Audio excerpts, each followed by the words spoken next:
Hello, besties! Welcome to Martinez with Eddie, your ultimate destination for everything Bravo. Join me as we spill the tea, dissect the drama, and uncork the juiciest gossip from your favorite reality TV shows.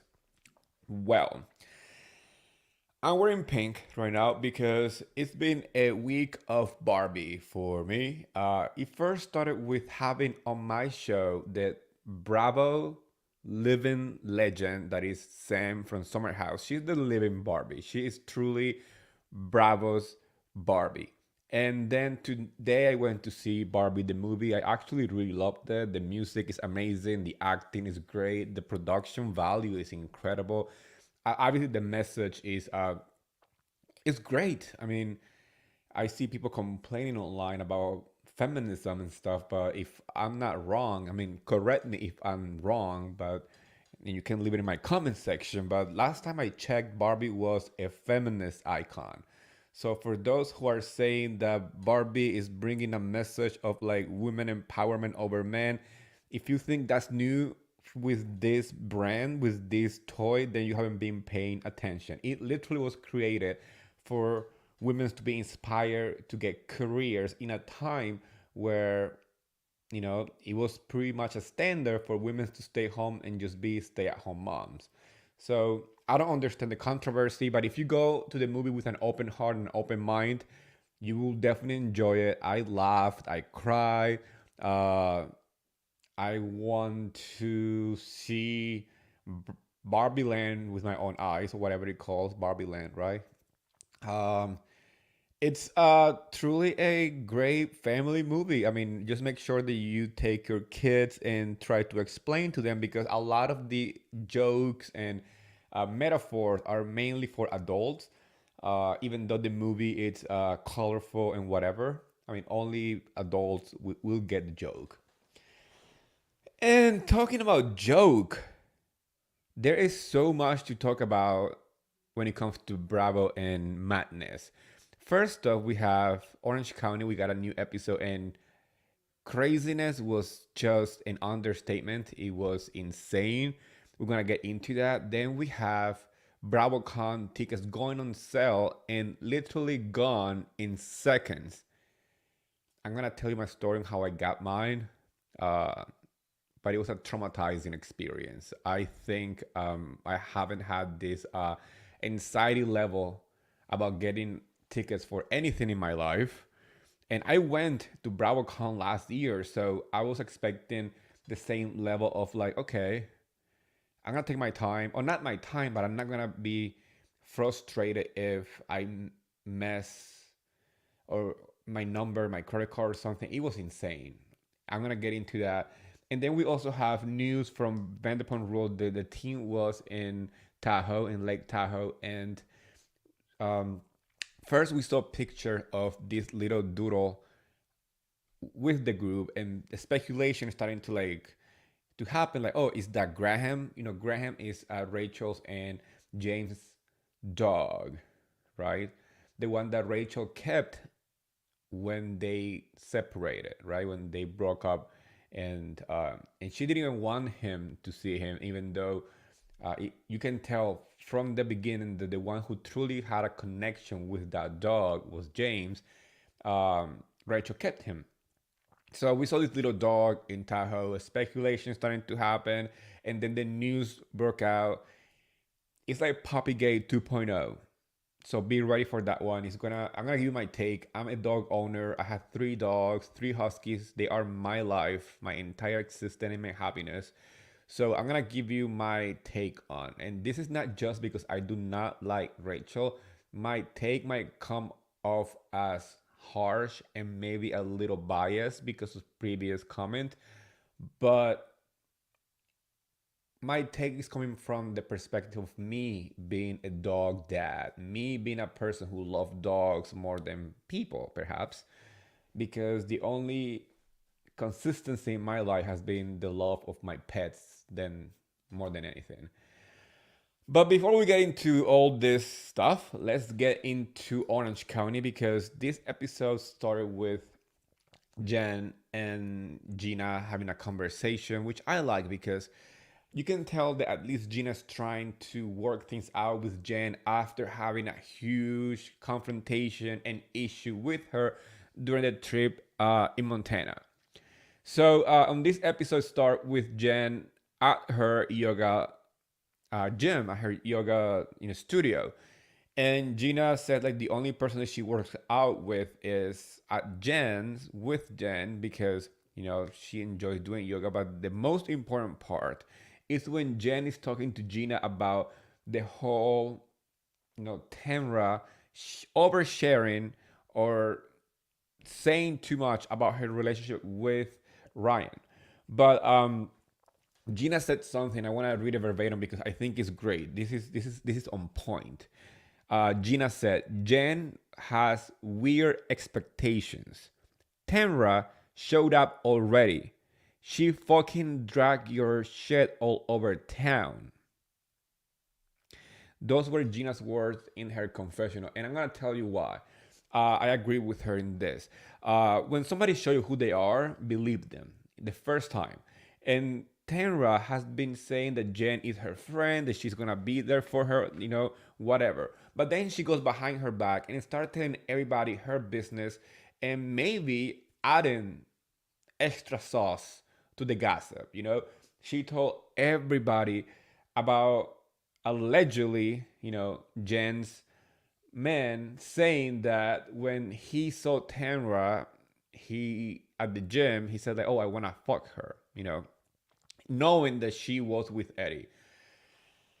I I I have an issue with that comment because if it's true, obviously the guy needs to, be exposed.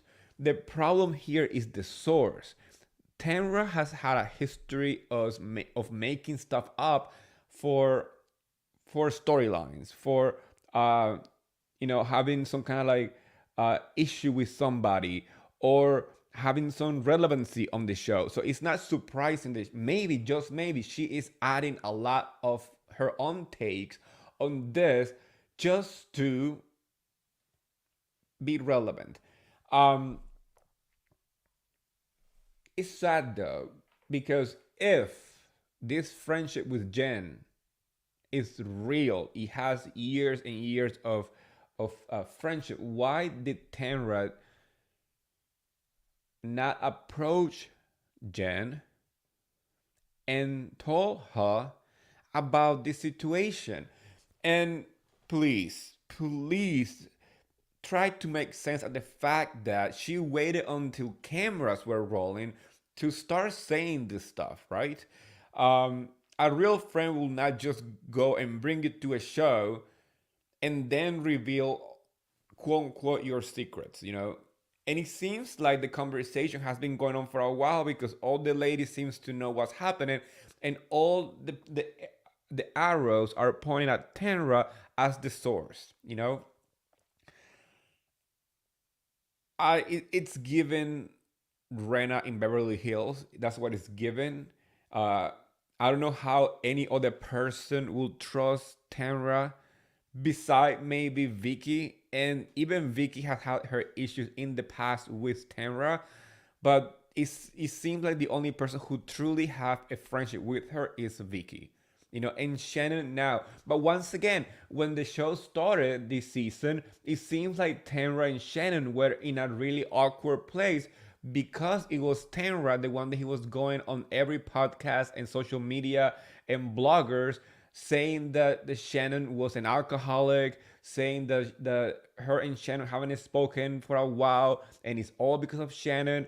And Shannon saying like, I don't even know what she's talking about, right? I do have a problem with the way that Tamra talks about Shannon's drinking behavior, because labeling somebody as an alcoholic is damaging if the person is just simply a social drinker. you know the same thing can be said about Tamra. We can all say Tamra it's being reckless at time because she gets drunk. And even on Watch What Happened Live, Jen said that Tamra drinks for the cameras so she can put on a show, you know? And then Tanra hit back saying that I have the tweet right here. I want to share with you guys because that's important to analyze the answer if we are talking about alcoholism. You know, Tanra said, "Sit down, newbie. I told you to be honest. I don't ham it up for the cameras. I'm being honest, and the truth hurts." Then a fan account posted saying, "Now, Tanra, I believe you, but throwing the napkin was definitely hamming it up for the camera." Listen to the answer that Tanra gave. Tanra said, "Nope, I was drunk and pissed." So, I mean, Jen was right. Jen said that, that Tanra does all this stuff on film because she's drunk. So she basically agreed with it. Even though she's trying to, you know, debunk the fact that she drank for the cameras. And yet, acted recklessly by throwing a napkin at Jen and still trying to paint Shannon as an alcoholic, previously. And I'm not saying on this season, I'm saying before. It's not like we haven't seen it. So that's crazy, right? We also saw a scene at Emily's house. They have a dog. The dog is wearing a cone. Emily's husband said that you should wear a cone too, as like a sympathy for the dog. And I honestly felt that in my heart because I can relate to that feeling.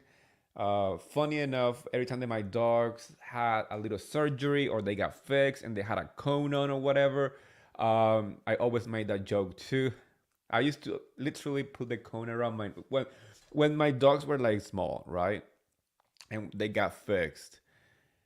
One of them had a cone for like a day, and they did not like to have that cone on, so we got them these little like surgery sweaters. They have like buttons so they don't lick their stitches, but they don't have to wear the cone, right? So the first time that we got one of them fixed, my puppy didn't want to have the cone, so I would put the cone around my neck to kind of like, hey, it's okay to do it. It's fine. Daddy has a cone too. So I felt that so relatable. I was laughing because I was like, oh my gosh, that's so me. Also, we see a Funko um, between Emily and her mom, and things are finally getting to a better place. And I was happy to see that progress. Talking about mom behavior, we also see Shannon shopping, thrifting. I was shocked, thrifting for clothing with her daughters, and talking about college. I posted, the I'm gonna have to ask my mother how much she paid for college because I didn't pay a dime. And I want to explain this because I don't want people to think that I'm like just like kind of like bragging. It's not bragging. I just like I like to keep it real. I like to keep things like honest. Um, I didn't have to pay a dime from myself for my college because my mother paid for it. I never asked for a bill. I never had to handle paperwork for it. Like I honestly handed the papers to my mother. The only thing that I had to do was like essays and like the letters of like, okay, why I want to go to this college, why I'm just choosing my career, where my dreams are going, and all this stuff. But I lived in a bubble of privileges. I mean, I was very fortunate in the place that I was born in, and my mother, who's a lawyer, she wanted everything to look perfect on paper and perfectly watered, and she wanted to make sure that it sounded like a professional. And I'm like, I don't care. So she was in charge of like applications and paying the fees while I was just living my life. Obviously, I went to college, and then when I went to college, that's when I learned the what is life and what is real life. I got my once again, privileged kid. My first job was when I went to college, and pretty much like midway through my college, because I did not want to feel like another, you know, like a heavyweight for my mom, right? So that's when I got my first job, like halfway through my college, because my mother wanted me to focus on college and just study and whatever. Even though uh, I always been a very social butterfly, so I was always out and about. But I still graduated with honors. I still made it all the way through, and I graduated earlier too. So it's called having that privilege. And I'm not saying this as a bragging, like gold star. No, I'm saying that I was lucky to have that, and I understand that not everybody out there had the same opportunity. And that's why I hope, and I always tell people, if you had the chance to go to college, do it. I always push for, for people to understand the importance of education.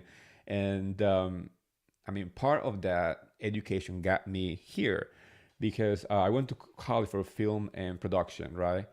And I wouldn't have done that if it wasn't because I had a very supportive mother. So back to, once again, to Orange County, we see Shannon having that kind of type of like mom behavior, when she's like, I had to teach my kids about, you know about the price of college, and like the importance of life and education. So I connected with that, and I like Shannon as a mom too. I think Shannon has doing a great job at, raising great daughters, so I'm happy that to see that on the show. Sometimes we don't get those like moments on Housewife a lot lately.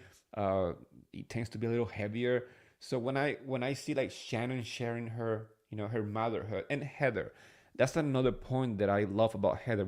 Which also we saw it on the episode too, when she was saying that she was feeling a little depressed because the house was a little empty, or was getting empty, or now that her kids are going to college. I'm pretty sure my mother felt the same way too. And since I left my mom's home, because let's be honest, like I lived in my mom's home, that was not my house. And like some people say, like their parents' homes are their home. No, no, no, that's the parents. My home is the one that I have right now, that I bought with my husband. This is our house. But I lived at my mom's until I went to college, and I never looked back, and I never went back, because I wanted to experience life and learn a sense of responsibility, like, fight for what I want, get a job, start from the bottom and make my way up. So I decided to have my own life experience outside the bubble that my parents created. So yeah, I appreciated those moments, when the housewives showcase their motherhood, and how they feel like about their kids going to college. Those are stuff that I can relate a lot, especially because my mother was, my dad and my mom got divorced when I was really young. So half of my life, my mom was a single mom, So I always get inspired, and very like happy to see those qualities in women that I watch on my TV, and in some kind of level I admire, because if I didn't feel some kind of connection with housewife, I would not be here talking about it, right? So yeah, kudos to Shannon in that scene. I really loved it. There was another scene, which was in a little boat when they were going to Nobu for a dinner that Heather prepared. The first person to arrive was Taylor, and they had a nice conversation. It seems like they're moving forward, obviously, and typical housewife. The confession were a little shady, and Heather was saying, "Yeah, I'm not." The producer was like, "Are you sorry too?" And like he's like, "Well, Taylor is sorry. That's good." So yeah, I think the final they're moving forward with their friendship, and the whole storyline of like the movie is kind of like wrapping up, which is great. I enjoyed it. That was by far one of the funniest fights that I seen in a while in Housewife. They were literally fighting over a script in a movie, and once again, that's what I watch Housewife. I don't. I like when the fights are so petty and so stupid that makes me want to watch. And OC is giving that. OC is giving a lot of like really petty nonsense that it feels old school. And a big part of it is because you know, Jen feels like an old school housewife, even though she's a newbie, obviously. Um, Her behavior, the way that she talks, the way that she, even though she's a newbie, she still deliver great confessionals. Uh, Her patience with Tamra, it's just crazy. So I do believe that Jen has been part of this kind of like reboot of OC. It feels old school but fresh, you know. That's when this whole argument with Tamra happened at Nobu when Tamra just got up and tossed a napkin at Jen. Honestly, if I was Jen, I would have jumped across that table and Tamra would have gone home uh with just a little piece of hair in top of her head because I would have pulled every single extension of her head because nobody is gonna toss a napkin at my face with such a level of disrespect. Because it was not only the way that Tamra tossed the napkin on Jen's face, it was also the way that she spoke to her, the way that she got up and looked down to her. And then as she's walking away, she screams, "You should fucking leave your boyfriend, you fucking bitch." You know, that's the type of behavior that, I mean, it's typical Tamra. And maybe 10 years ago was exciting and brand new, but now it's definitely not it. Surprisingly, I mean, I'm shocked at the fact that viewership has shifted to support Jen, especially on this episode, and kind of like realizing that Tamra's old antics are not as fun anymore, you know? Uh, do we want the drama? Yes, but when it starts to become very physical nowadays, that doesn't fly as fun as it used to. Am I the only one who feels that way? I want to know if you feel like Housewives. I mean, currently, it feels better when the fight is petty. Yeah, there can be some like name calling, there can be some like, raising the voice, but when it becomes physical, when it becomes a little too much, do you raise your eyebrow more than before, or you just laugh it off and just say yes, keep doing it? Because I can connect it to last year's Potomac when Mia poured the glass of champagne on um, on Dr. Wendy, or Summer House when Sierra tossed a full glass of wine at Danielle and it broke on her chest. And we can go to also like somebody else got physical. I'm trying to remember recently actually, and I also said the same thing too. Like it's not about the how the housewife defend themselves, but when it gets a little too physical, then it's just not fun anymore.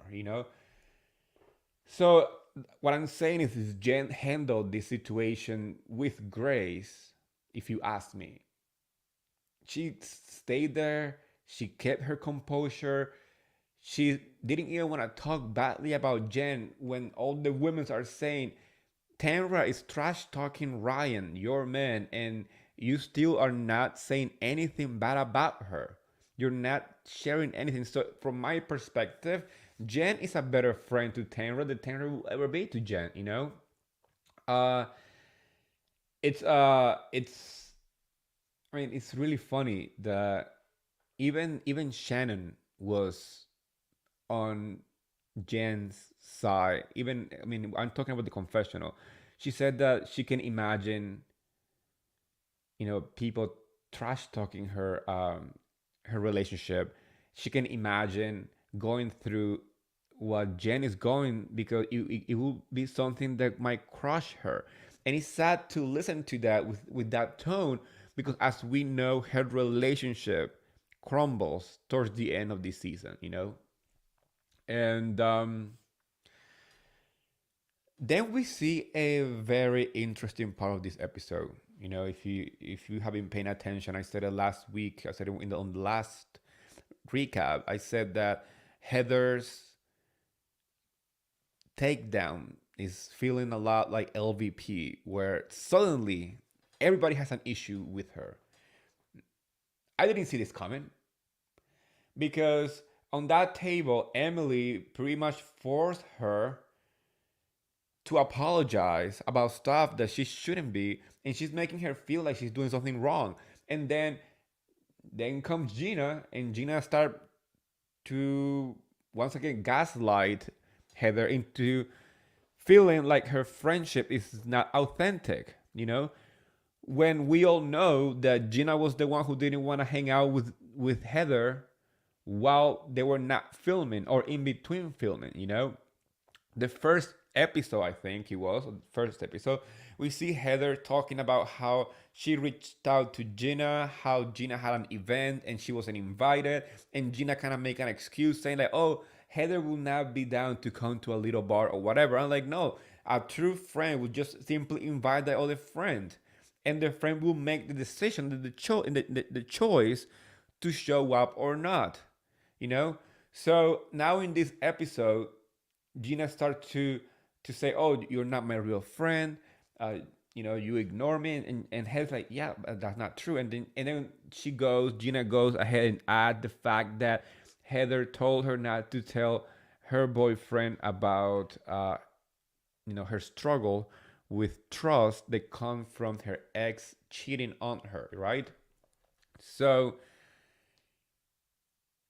I was confused, and I'm still confused of why she felt like Heather was being a bad friend for simply giving her an advice that, even though she doesn't want to hear it, is an honest and very, good advice. I always tell people, your new relationship doesn't want to deal with the baggage that come from a previous relationship. You should be in a healing process or go to therapy to deal with your emotions, not your current relationship. Your current relationship should be somebody that you look after to create new memories, to build trust between each other, but it's not being affected by problems that you had in the past with your previous relationship. If you still have to deal with those problems, talk to your friends. And if you feel like you can't go to your friends, or maybe it's too much to share with them, go to a therapist who is a third person that is trained and educated to deal with people's emotions. You don't want to put that burden on somebody else, especially somebody you are building a new life. So the fact that Gina saw that advice as a negative, once again, it reads to me like either A, she has the comprehension of a rock, or B, she knows what Heather was trying to say, but she needs something, anything, to keep her relevant on the show. And what is the best way to stay relevant on a show is by starting a non-issue with another castmate that is kind of like a polarizing image, because we know that a large fan base likes Heather, and another large side of the fan base dislike her. So if she falls right in the middle, she's gonna get some like support or whatever. But once again, when it seems like it's coming out of the blue and with no foundation, it doesn't seem authentic, and once again feels like a non-issue to stay on the show. That's my perspective. I think that the star of this episode, though, was for sure, for sure, Lauren, which is the acting coach. She was invited to this trip, to this lunch dinner with the ladies. Uh, she was funny from the moment she got to the boat. Heather said like, I have vodka, tequila, and champagne, and she said like yes. She simply said yes, and that's my type of girl.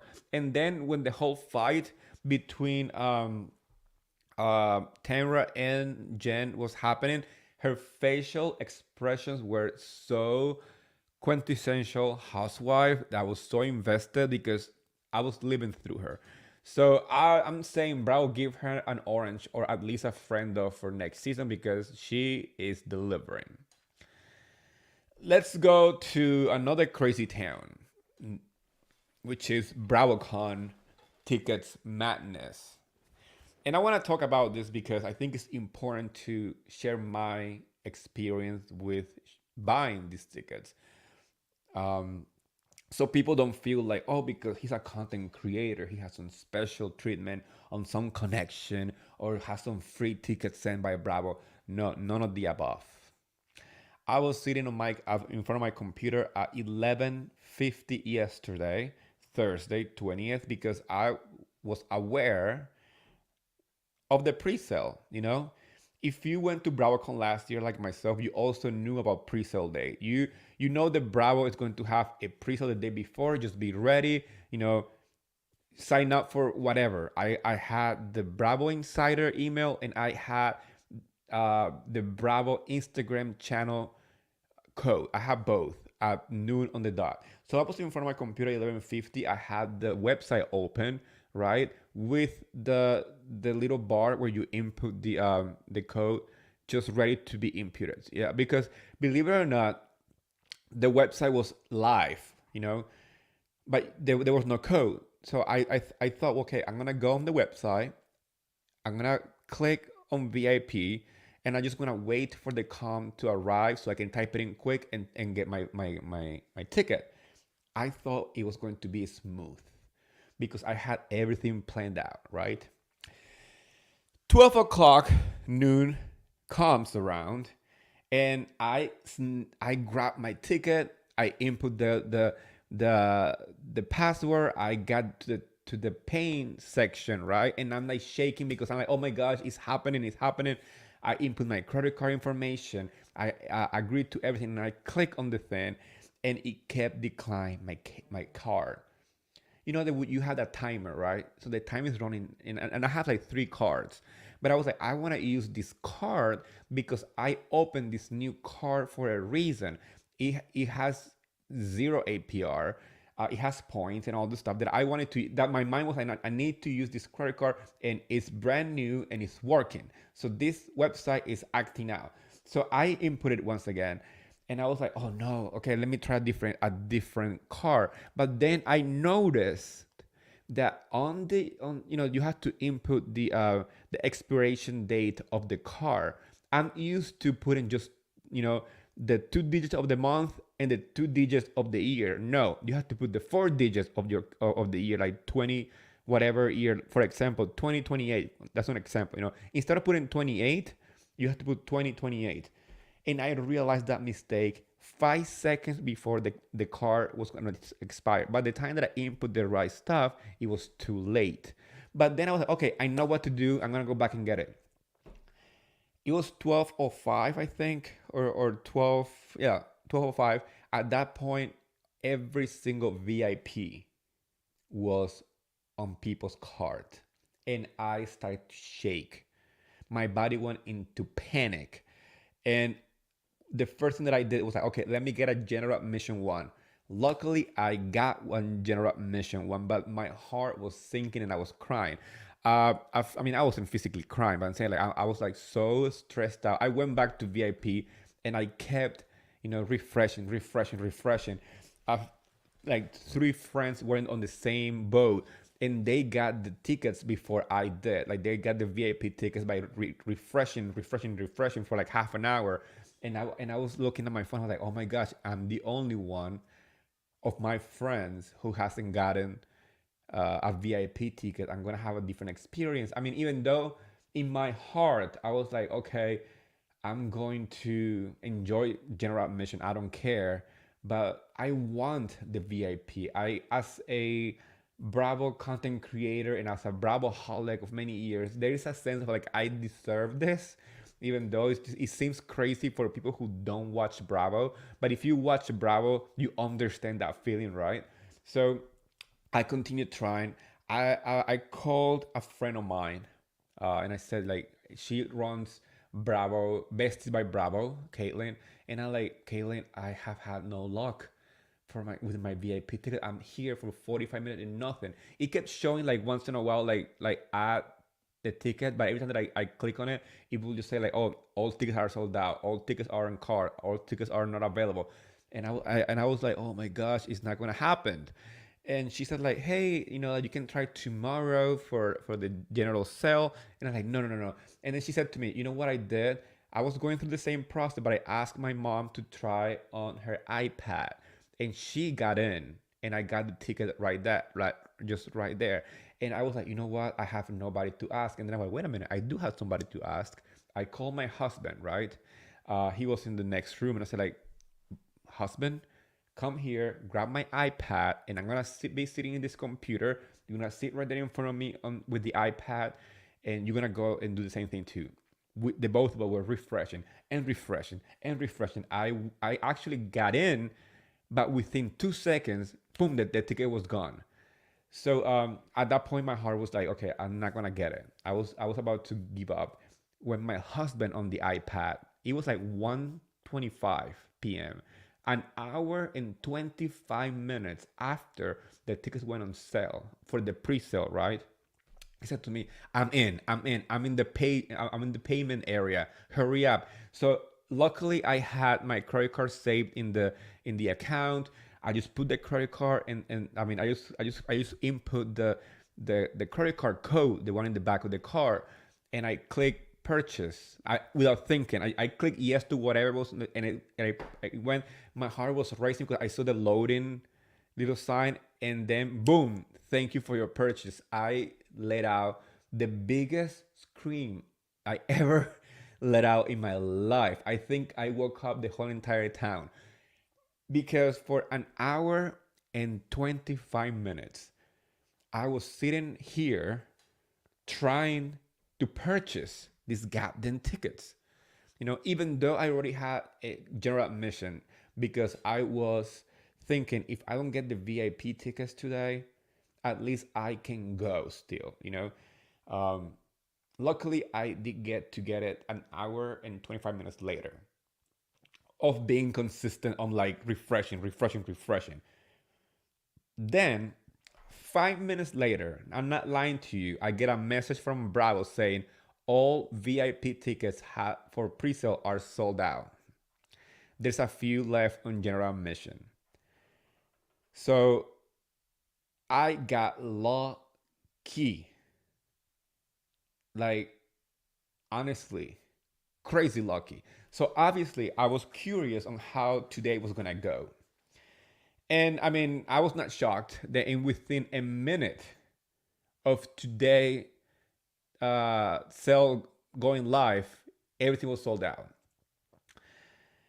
What makes me really upset is the fact that a lot of content creators that I know who deserve to go are not able to go because they couldn't get their tickets, right? And now we see a lot of tickets being sold for like $3,000, $4,000 on StubHub, and I got to sell my general admission ticket. I'm gonna be extremely transparent because I don't want people to say you are scalding for money. And I paid $720 for my general admission ticket, right? Including insurance, because I'm a smart person. I like to insure something so expensive like a ticket that if I get sick or for something so I can go or something happen, at least I can get my money back, right? Um, that's what insurance are for. So if you are paying $500, $600, $700 for a ticket for an event, my advice to you is to spend like 30, 40, $50 extra just to make sure that if you aren't able to go to the ticket to the concert, you still can get your money back. That's my advice. Um, so I sold mine for I sold mine for $800. And you wonder why $800? Because guess what? I didn't want to charge more, but also, you know, transfer. Venmo has like fees and stuff like that. So by the time that I transfer to my bank account for instant transfer, it will be less. So somebody was trying to make me feel like I was trying to make profit out of my ticket, when if I wanted to make profit, I could have easily sold that ticket for twice the price, like for 1,200, 1,500, because it's going on sale everywhere for more than $2,500 for a general admission, which is insanity. You know, I saw so many people that I admire and people who spend hours of their life tweeting, podcasting, blogging about Bravo, not being able to get their tickets. And I do have a little like kind of like, man, I mean I understand that we all deserve to go. If you want to go, you deserve to go. Yeah, that's the point of this type of event.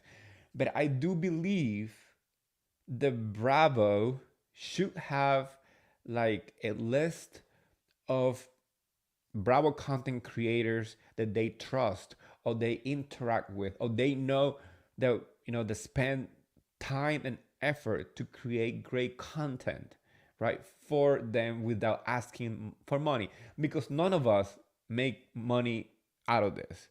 If somebody makes money, it's because they sell like a merch, and merch are not like a big money makers. Merch are not big money makers. Advertisement takes month and month and month to get like a couple of $100 out of advertisement. So it's not like people are making a living out of this. So I think the best way for Bravo to make us feel like at least our work and our hard work is important to them is by simply, I mean, this is just like an idea. You should have like a database of content creator that you can invite to purchase tickets beforehand, with a limit of tickets to purchase. And yeah, and that's it. You don't have to change prices. You don't have to give it for free or anything. But if you have a database of content creators who spend hours of their day and they want to go to BravoCon, because I mean this is great for everybody, because we all want to be involved in this event. But for content creator, this is a big moment, because this is when we make great content, right? For people who watch our channels and listen to our podcast or follow our social media, they can go to this event, right? um, so that's just my thing. Like I saw uh many great content creators saying like, hey, I can't go, and I'm really sad because like this is such a bummer that we spend so much time and there's nothing that we can do. And like, I know, I feel it, I completely feel it. um and it's quite scary now too, because I'm thinking is like, oh my gosh, it's gonna get harder and harder each year to get tickets for BravoCon, because more and more people are gonna get invested. Because last year I didn't have that problem whatsoever. I took my time to get my tickets and it was just fine. That was a crazy experience. I felt like I wasn't going to have the luck of my friends of getting the VIP ticket. I was at one point I was okay. I'm giving up. I'm gonna do the general admission, but I'm happy that I didn't stop and I persisted and I got it.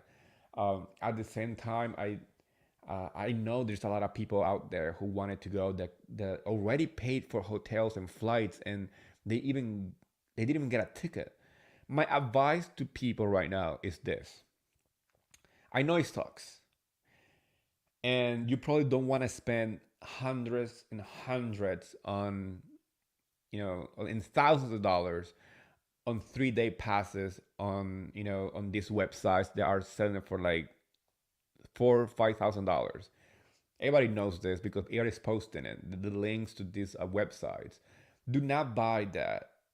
Don't do that. My advice to you is, since you already have your flight and your hotel, the best way to do it is at least get a 1 day pass, or get 2 1 day passes. Try to make the best out of this.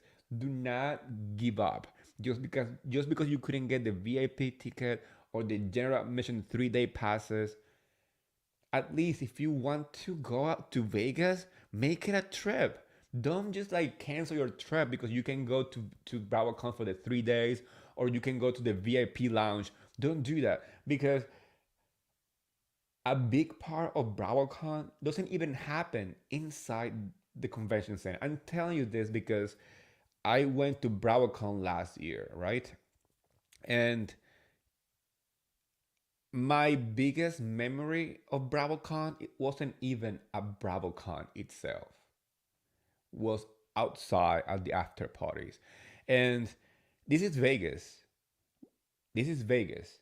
So if you get a 1 day ticket for BravoCon, go to the convention center that day, make the best out of it, and enjoy the weekend in Vegas.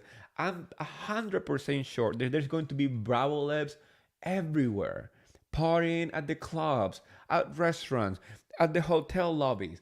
I'm pretty sure fans are gonna find out where they staying so quick because nobody can hide from Bravo fans. That's the reality.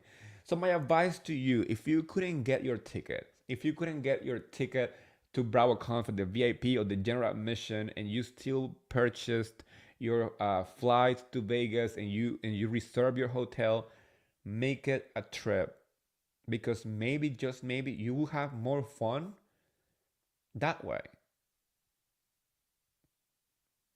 There is plenty people who have everything planned out and couldn't get tickets, that I'm 100% sure that you can connect with those people and you will have a fun trip in Vegas. And if you go to Vegas, you know where to find me. My DMs are open. I'm always looking forward to meet you guys.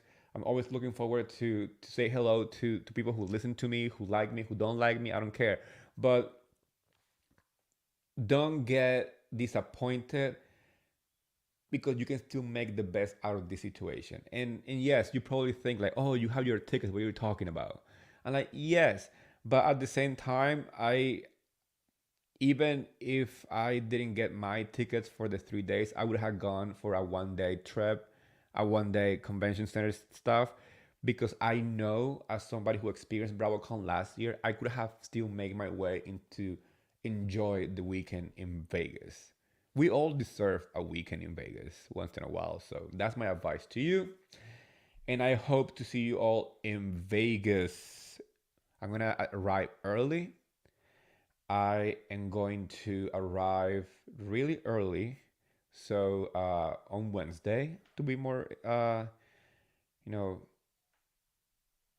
I'm going to arrive on Wednesday. I'm planning on going to Vanderpump at Paris that night for dinner, but I'm going to make sure to create content for you guys that can go there, for you guys who can go to Vegas. Make sure to watch my channels. I did say that I'm going to have exclusive content on my members only section on my YouTube channel. There is two different levels. All levels are gonna get the information from BravoCon. So if you wanna join, if you wanna like join a membership, that's where you can get also Bravo information that is exclusive on my channel. But obviously, I'm gonna share all the experiences here on my podcast, my YouTube channel, on my Instagram, on Twitter. BravoCon is going to be content 24/7.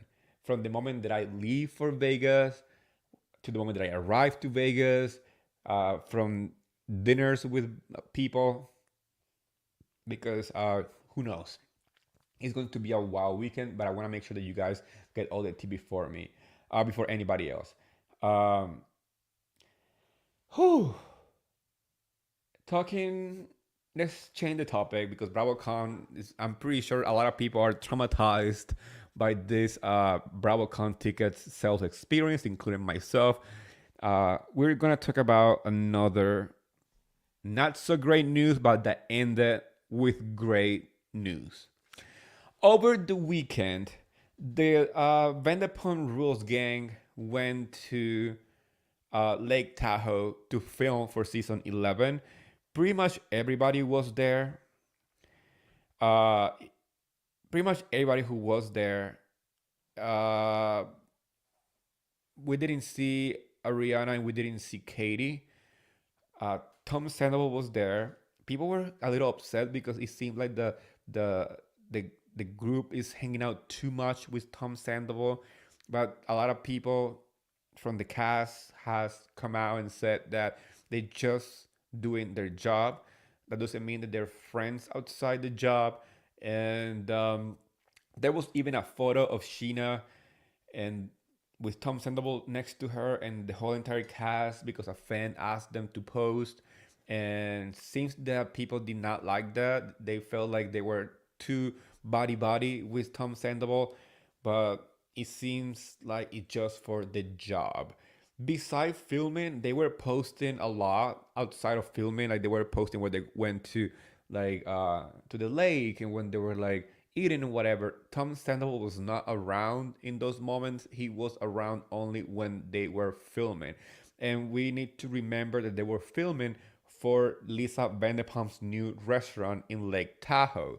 So that's what Sheena said too. She said like the only way that I came here and hung out with this guy is because we are here to support Lisa's new restaurant. That's it.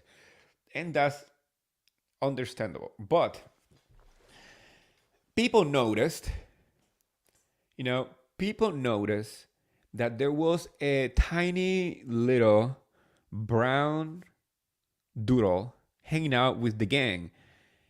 And questions and rumors started to spiral all over in the internet saying that is Graham, James, and Rachel's dog.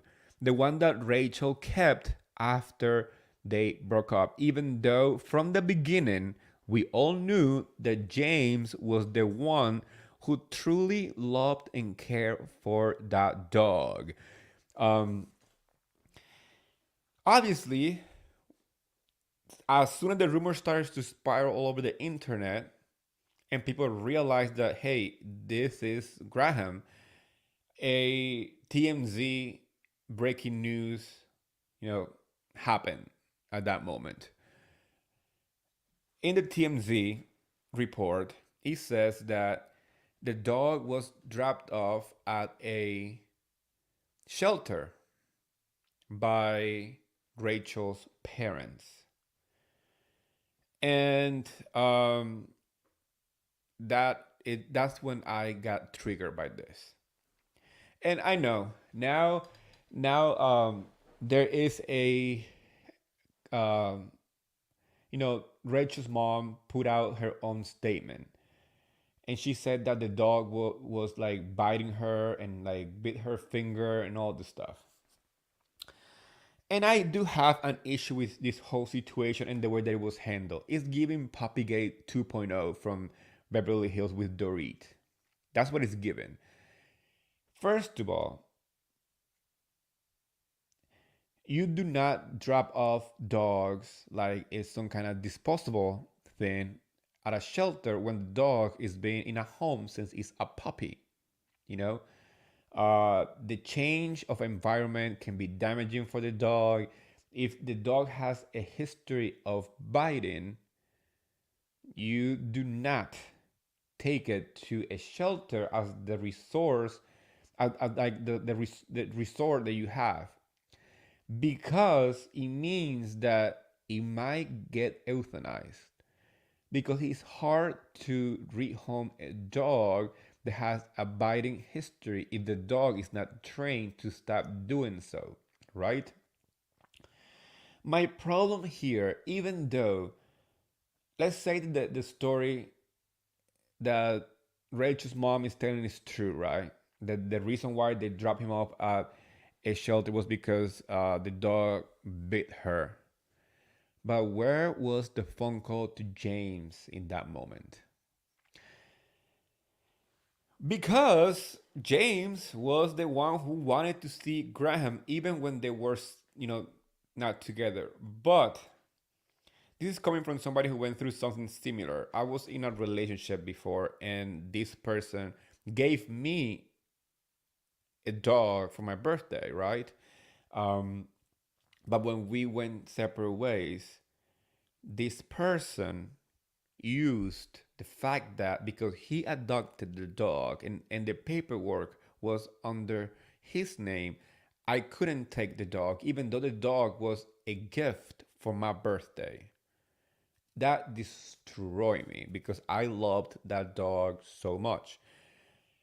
But I fighting over the dog for many, many weeks, and I said, you know what? Let's not fight anymore. It's yours. I went back a couple of times to see the dog after that, but it was hard for me mentally. It was emotionally draining because I was happy while I was when I was with him. As soon as I left, I was mentally distressed and depressed.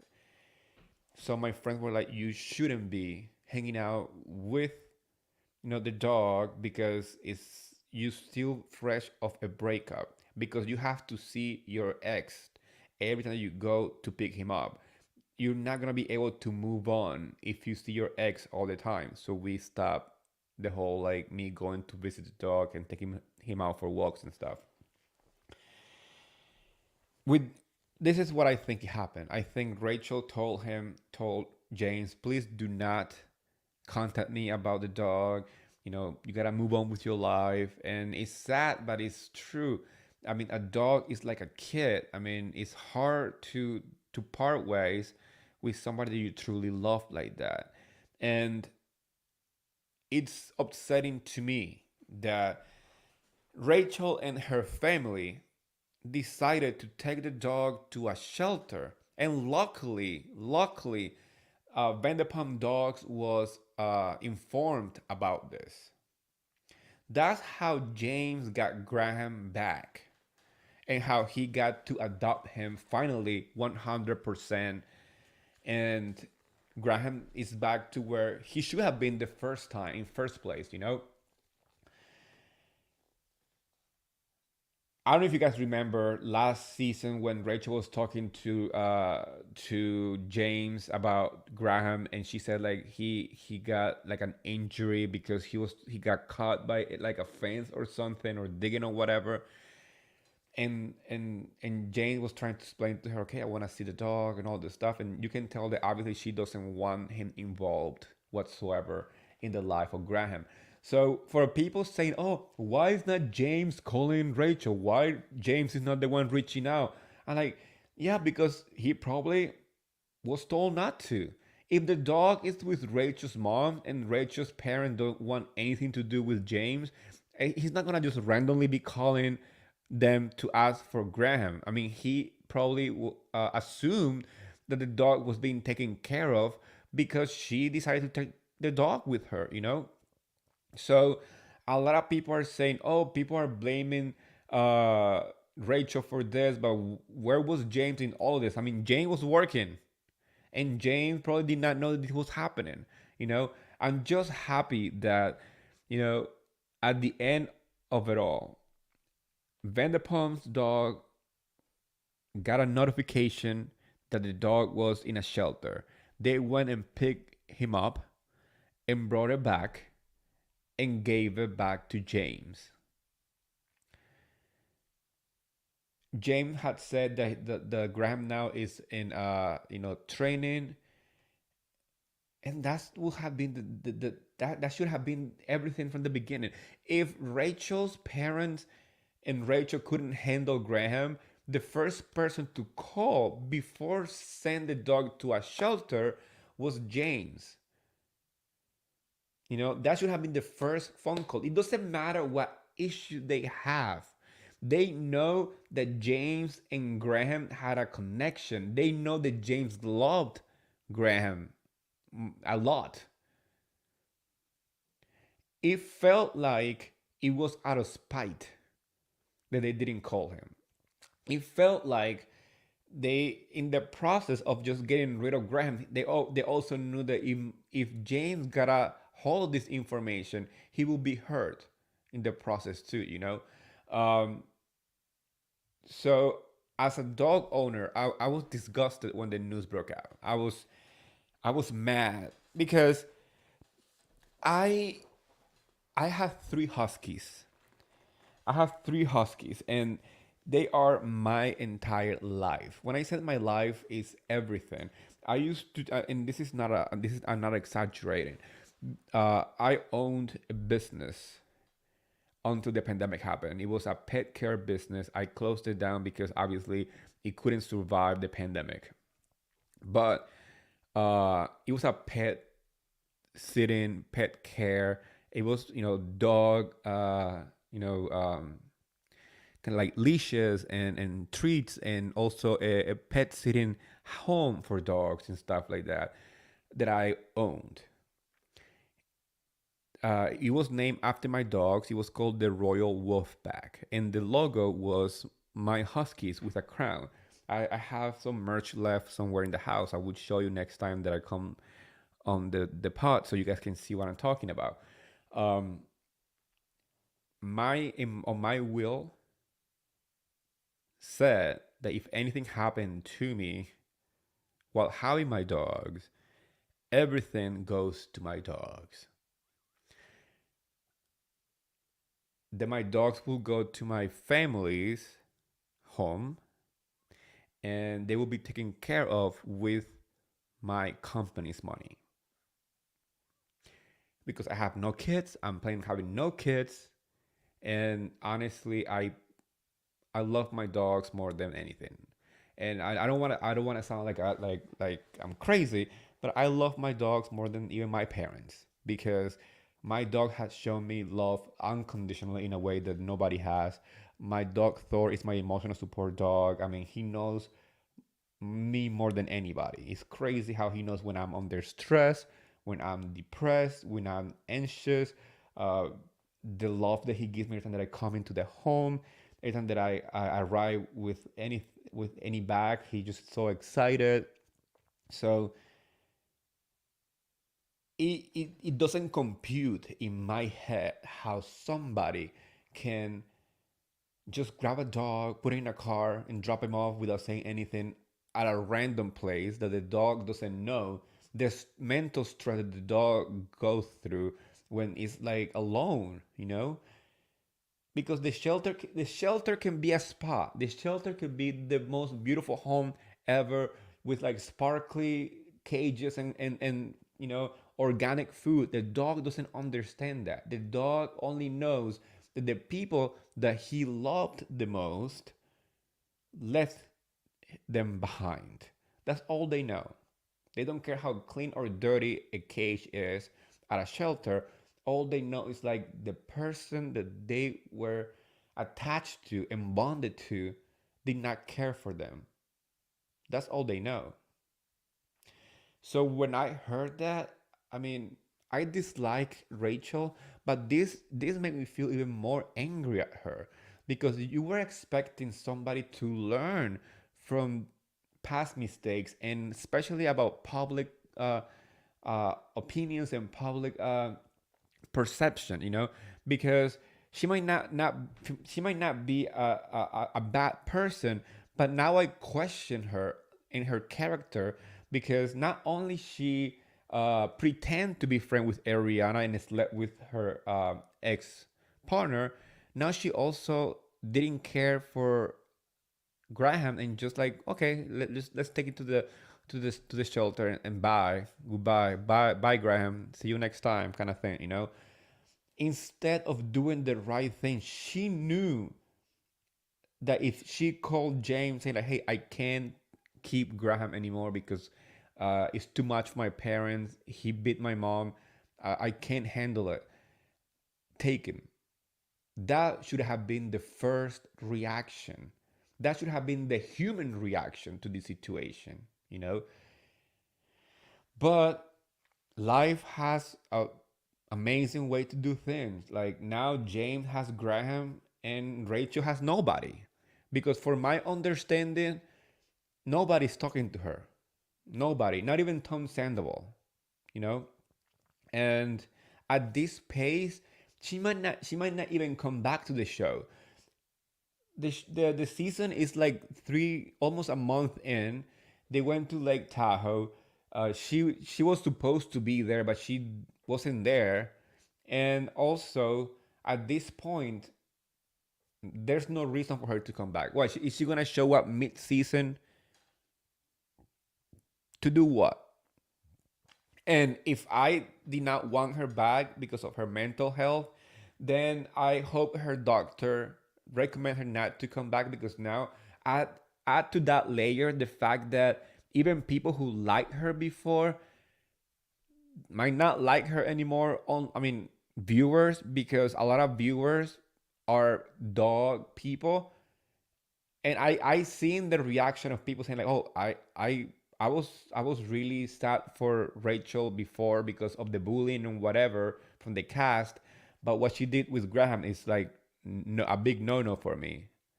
And so I hope her doctor recommended her not to go back to the show. For my understanding, even her contract stipulated she's not mentally strong to come back. She's not gonna be able to. So I really, really doubt that she will make a comeback for this season at this point. Once again, I said it previously, and I stand on my point. I do not think that Rachel is needed to move forward with this cast. She was white noise in the background for many seasons, and the only time that she was a uh, a main character was when she slept with somebody else's boyfriend. But when it was time for her to give us something as a cast member on her own, she flopped. Because last time I checked, last season, that those dates with Peter were so lame. Then the trip that she had with the girls, once again, lame. Then obviously the whole Oliver situation was kind of like a big bombshell, just because Oliver was, Garcelle's son, and that's why people gave a damn. But if he wasn't related to another housewife, people would be like, okay, it wasn't that big of a deal. She was the catalyst for Scandal. But a catalyst doesn't mean that she's the main character. It means that she's the reason why all these pieces are falling. It's like a domino effect, right? But what does she have to bring as Rachel? Not just Rachel who slept with Sandoval. I'm not talking about the Rachel who slept with Sandoval in that moment that created this tornado of issues. Uh, but Rachel as a cast. Rachel, right? What does she have to be a reality TV star that is needed on Vanderpump Rules for the show to continue moving forward? That's the question that I wanna end the podcast tonight with, because I want to hear from you guys. I want to hear what you have to say regarding Rachel's um, need on the show. Should she stay out of it and just focus on her mental health, which it looks like it hit her really badly, or do you want her to come back to the show because she is needed for Vanderpump Rules to continue to thrive? Leave your comment. Uh, and pretty much all my social media, you know where to find me. I want to read this from Aaron. Prayers for Rachel, mental health improve. Maybe the dog leaving him that way was because she's not right. It's not an excuse, but we don't know how she really is. Glad the dog is where he belongs. That is true. Glad the dog is where he belongs, and that's with James. Um, I do hope that she focus on her mental health, because as somebody who deal with anxiety and depression, I know how hard it is to find support. I know how hard it is to move forward. I know how hard it is to find different way to cope with those feelings.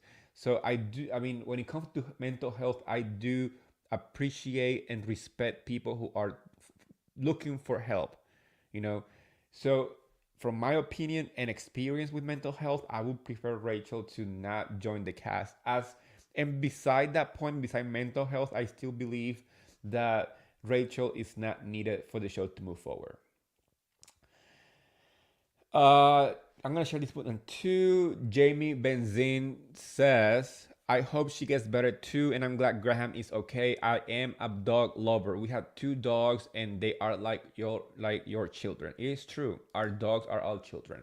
Well, with that said, guys, thank you so much for tuning in tonight. I am excited about BravoCon. Like I said before, don't get depressed if you didn't get your tickets, and if you have everything booked, if you have a hotel and flight, try to get your 1 day ticket and still go to Vegas. Enjoy Vegas because I'm sure you're gonna find Bravo Labs out and about. Also, don't forget to follow me on Instagram, Twitter, TikTok. You can also follow me on my YouTube channel, Martini with Eddie, or my podcast. I always ask you guys just one thing as a friend, as a podcaster and content creator. The best way for us to thrive is by you showing us love, by simply rate our podcast. If you are enjoying it, please, please, please subscribe to my podcast. If you want extra tea, you can find also a members only on my YouTube channel. I'll be dropping a weekly video. I'm behind. I'm behind and I'm very aware. So please bear with me on the video for this week. I'm going to be dropping 2 videos next week so I can, balance it. But if you want that extra tea, get to know me more personally, get the BravoCon extra exclusive content, you can simply go to my member only on my YouTube channel. But you can also find extra tea and extra fun on my Twitter, on my Instagram, on my threads, on my TikTok, all across the board. Martinis with Eddie, and my website martiniwitheddie.com. You can find merch items on my website martiniswitheddie.com. With that said, besties, have a great weekend. Enjoy your weekend. Go watch Barbie. Go watch Barbie, please. It's so fun. I loved it. This is not an ad. I simply went to the movies today and I really liked it. With that said, bye, besties.